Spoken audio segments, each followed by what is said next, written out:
with the Chasing Dirt Show, October 3rd, Friday. Jerry, co-host, Ooh, brother. Friday. Welcome to the Chasing Dirt Show. Yeah, it's good stuff. Good to see you, Jack, and let you introduce our special guest from the great state of Colorado. Colorado, Bryan Prust. How you doing, Bryan? Good, good. Enjoying the day. It's beautiful out here today. We've been getting a hot streak here in Colorado. Those who do not know Bryan, we will get to know Bryan. So, Bryan, appreciate you taking time. But Bryan was on the show about a year ago almost. It's kind of hard to believe. And Bryan is a guru with a lot of things, but definitely robotics. And we want an autonomous machine. What do they call it now, Bryan? Is it autonomous or is it robotics? What's doing?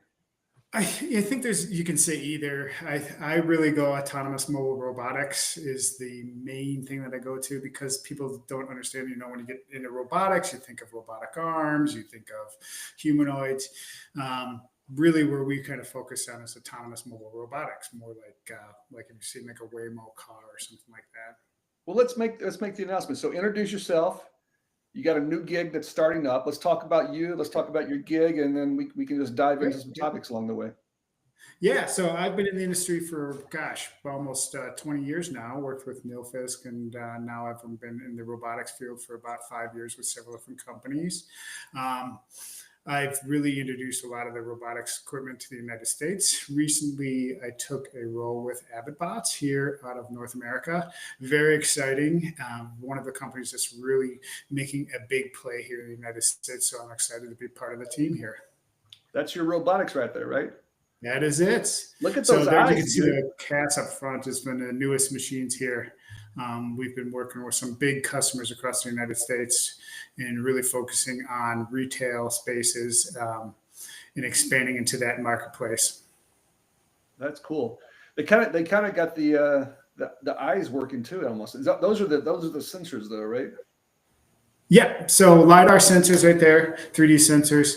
I find it funny that, there are some other companies that go with the eyes and stuff like that. And I think that really helps people kind of feel more comfortable with robotics. It gives them kind of a human sense. We got people that name the machines. We have people that really kind of react a little bit better with the eyes because it gives them kind of a humanoid. That's cool, man. So you're officially on board with these guys now, and what's going to be your capacity? What's going to be your role with those folks? So business development here. So I'm covering all the United States, really focusing on the building service contractors here in the U.S., working with them, really making them realize that this is not a body eliminator. This is a task. This is a tool that you can use in the industry because most people I think are really afraid of robotics because they think it's going to take their job. And this is just one part of your job that we really want to try to eliminate the task. Yeah. Now you think about it. I think,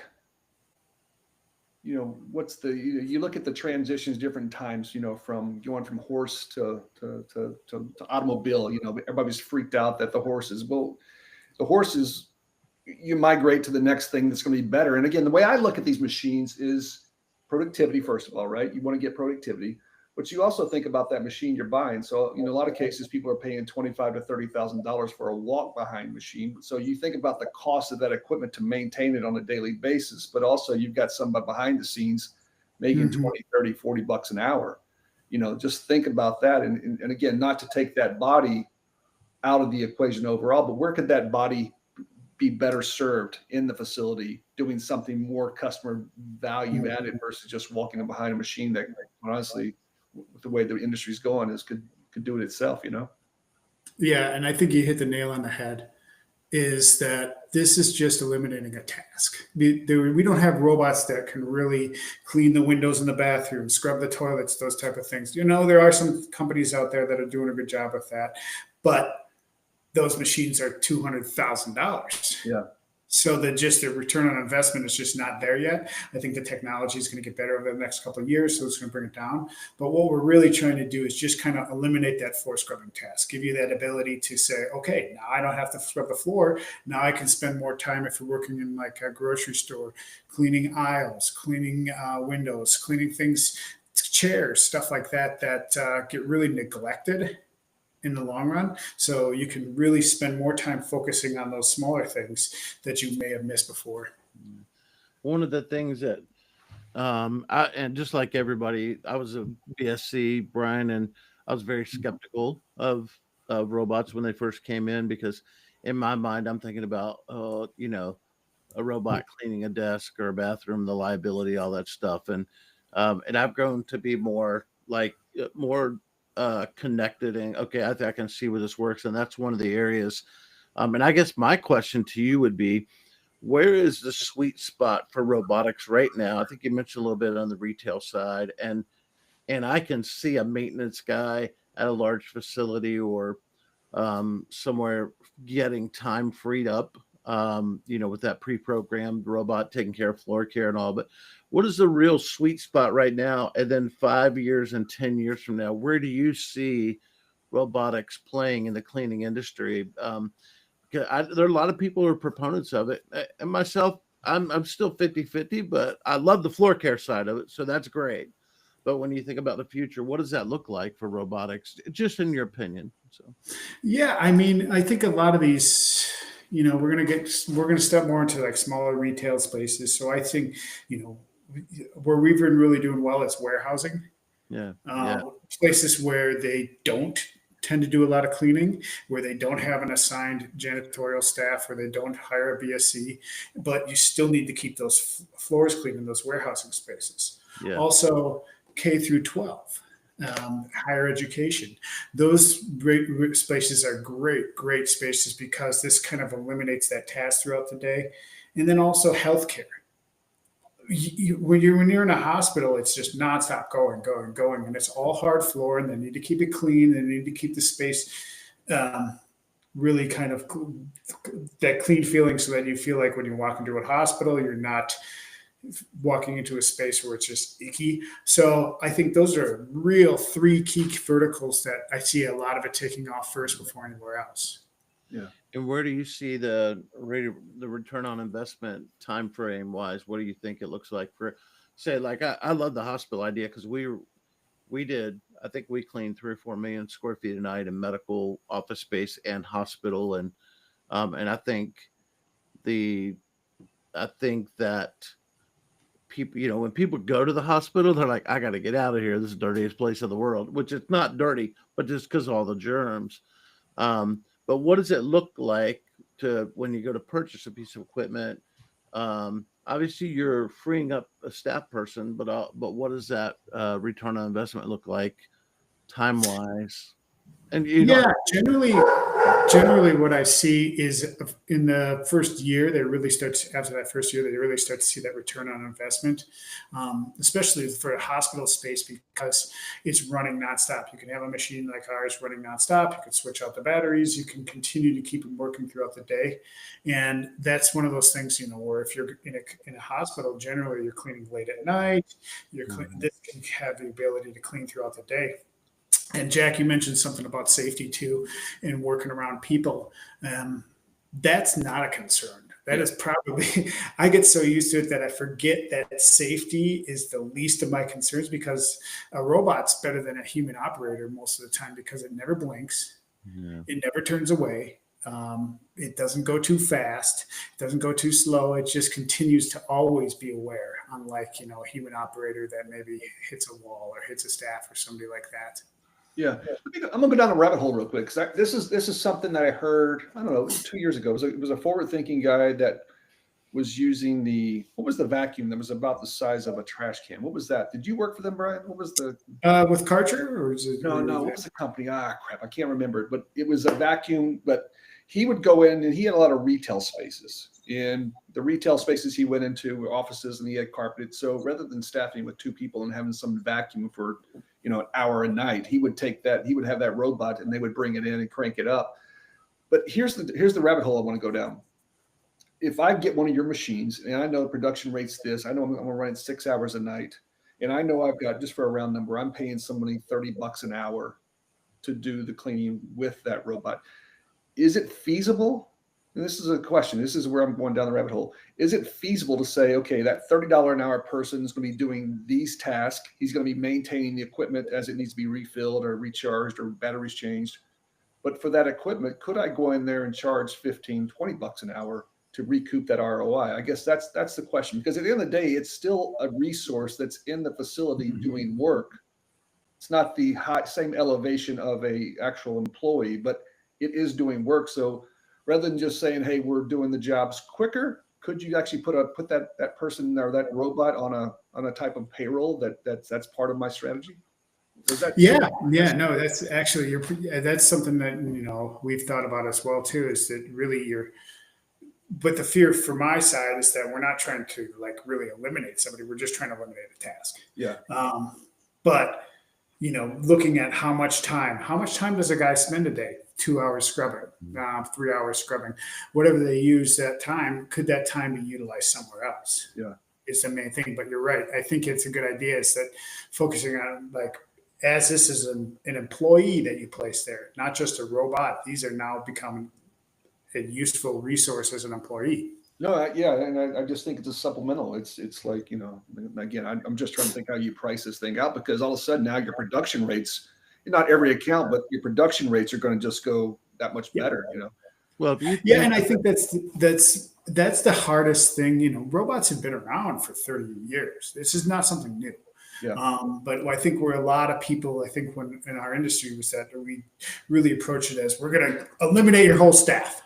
You don't have to have anybody working there. You can just start a robot and walk away, and then you'll never. But we're not. The truth of it is we're not at that point. Yeah.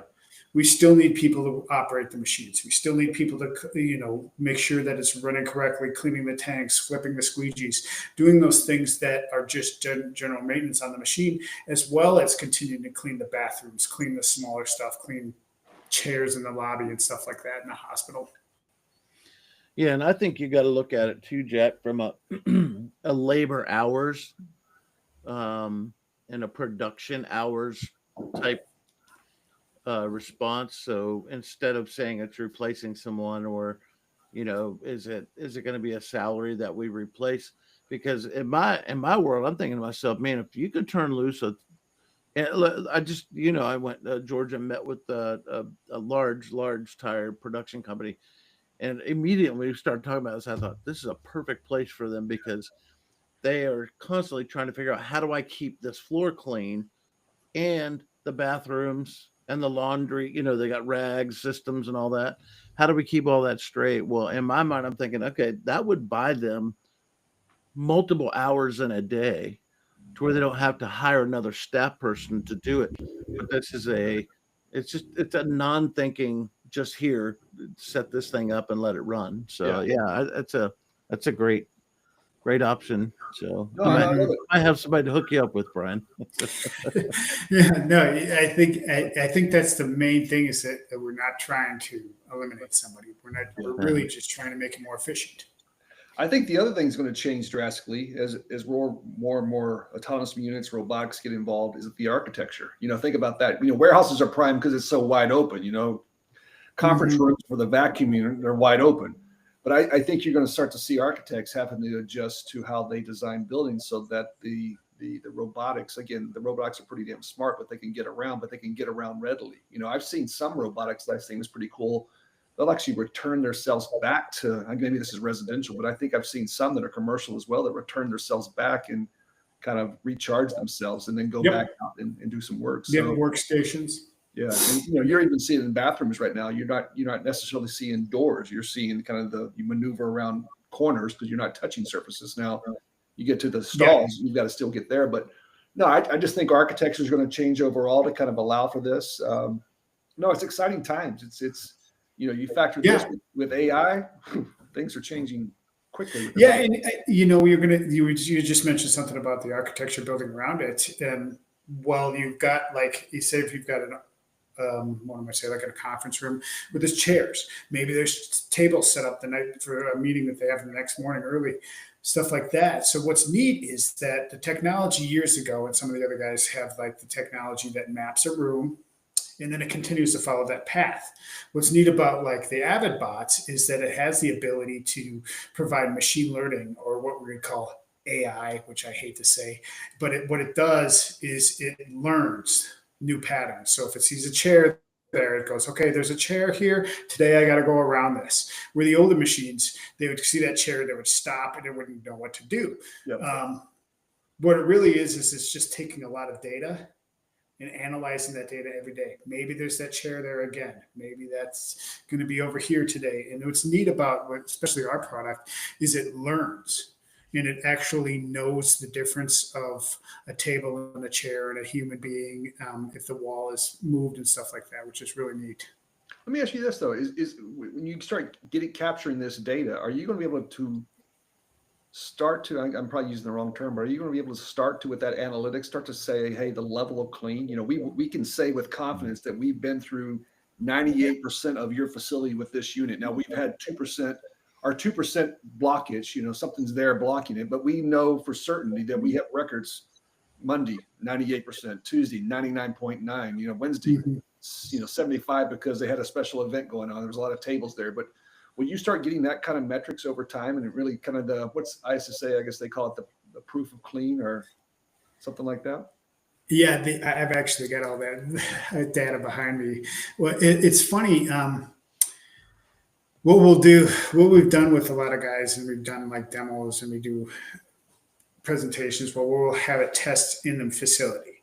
Yeah. And what we can provide is, okay, on Tuesday I clean this room, on Wednesday I clean this room, and then we have an actual map. So you can look at that remotely. You can actually see your map and you can see where it's touched points in the room, how much of the room it actually cleaned, say like 90%. Yeah. There was some tables in the way. And then you can actually show really good return on investment in the long run, saying, well, if it was an operator running this machine for $20, $25 an hour, it would have taken them 3 hours and maintenance and stuff like that. And we can actually provide that data in the long run that says, look how much it cleaned. We ran it 5 days a week. It's run this much time each day. It's covered this much square footage. And then we can show that to the customer and really analyze, does it make sense to them? And, you know, sometimes it doesn't make sense to people. Yeah. And that's a really good thing. I mean, I think a lot of people try to jump into robotics thinking it's going to be a touch button and they're going to walk away and then they don't have to hire anybody else and to do this. But you know, if you look, sometimes it just doesn't work. If you've got a smaller space, you've got one employee that's worked there for 30 odd years that does the same route every day. It's going to be a lot harder to change their mindset than somebody that's new to technology and really enjoys it. I see the future right now. This is kind of me BSing a little bit, but I see as machines come out, this is gonna be like NASCAR. You know, you're gonna get SC Johnson say, "Hey, we'll sponsor a sticker on your machine. You know, you'll have your big logo that says XYZ cleaning contractor." So they're marketing themselves, but all of a sudden the ROI will increase because all of a sudden now you got these manufacturers and distributors supporting those machines out in the field as well. So like a little NASCAR. Yeah, well, I've done some on a tangent. I've done some stuff in the past, and it's funny you brought that up. And there's a customer that I dealt with, Disney World or Disneyland, and they can actually die print their machines, and they'll actually die print. They had a couple of them that we had designed that looked like R2D2. We had some that had like the Marvel. So each part of the area that goes into the facility, they actually designed decals that went on the machine. That's funny, and it was really neat because they provided me what the decals look like, and they said, "Is this okay with you guys?" And I said, "Go for it. This is so cool." And you can see it sometimes. You can see some of these like hospitals will put their logos on and stuff, or have like the Children's Hospital. I think that's so cool. I mean, making the machine more yourself, or making it your machine and making it kind of relate to the people in the facility makes it a lot more friendly. And you had brought up the eyes, which is really neat too, because I think that adds a humanoid aspect here. So I think our children are a lot more familiar with robots than we ever were because of that. That's awesome. Let's do this. Let me ask you, we're going to shift gears in a second, but let me wrap up with one last question as far as Avidbots. What gets you excited about what you're seeing with your new role at Avidbots? What's getting you pumped up about it right now? I think it's really cool. Their ability to change routes, to machine learn, to provide that customer, you know, how much square footage that we've covered per day, that example of return on investment. You know, I think that the future is that these machines are going to be learning. If you've ever ridden in like an autonomous vehicle, what's funny is that these machines take in all the data. There's going to be a car there today. There's going to be a crosswalk here tomorrow. There's going to be somebody on a bike. And that's what's really kind of cool, where the older machines had that ability to just kind of do the building. And if you've seen like a Roomba doesn't know if you moved a chair, doesn't know if there's going to be a couch there that's going to stuck under the couch. What's cool is our technology is designed to kind of work with the ever-changing environment, which is going to be the coolest thing of the future. I think that's one of the biggest holdups that we've had with a lot of the machines in the past, is that they don't learn with the ever-changing environment that they're in. I love it. Love it. Well, I'm excited about your opportunity here. You're welcome back anytime. I'm going to take a dive though, but what I'll do is I'll post Bryan's LinkedIn connection so you connect with him on that. We'll drop his email into the notes as well. So feel free to reach out. You're traveling around the country now. You're a traveling man again, right? Oh yeah, I'm back to traveling. I'll be at ISSA this year. We'll be at BSAI. If anybody wants to reach out to me, I'll be on LinkedIn. And if you got any questions about this, you can always reach out to me anytime. And I have a lot of connections within the industry with other vendors and stuff. So I'm happy to help out on any questions that you have. Well, I love it. Well, I'm going to shift direction for our last 3 to 4 minutes here. I saw this. My son drags me down these YouTube channels, but I saw this and I thought this was the coolest thing ever. I reached out to these folks. It's called Hypershell. I think there's 5 or 6 other companies that are doing this, but have you guys, besides today before the show, have you seen this device that basically connects to your legs and it ties to a battery? It's got some AI technology that kind of understands pressures and all this, but it will do the lifting of your legs for you. So if you're like what they're doing right now within tourist areas, like if I'm walking a trail, you rent this thing for, I don't know, $50.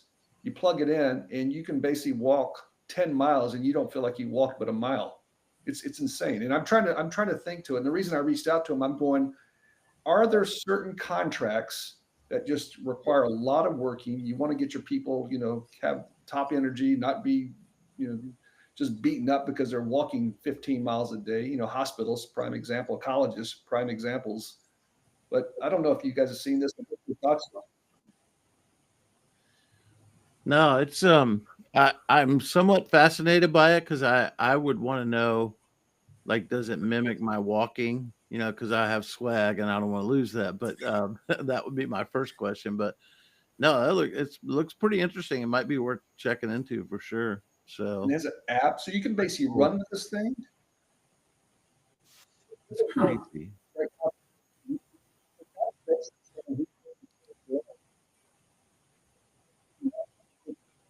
In it, but he's not really doing much to push it forward. Yeah, that's crazy. My question is, I'm 5'8", I'm short, so I've never been able to dunk a basketball. Would this give me that ability?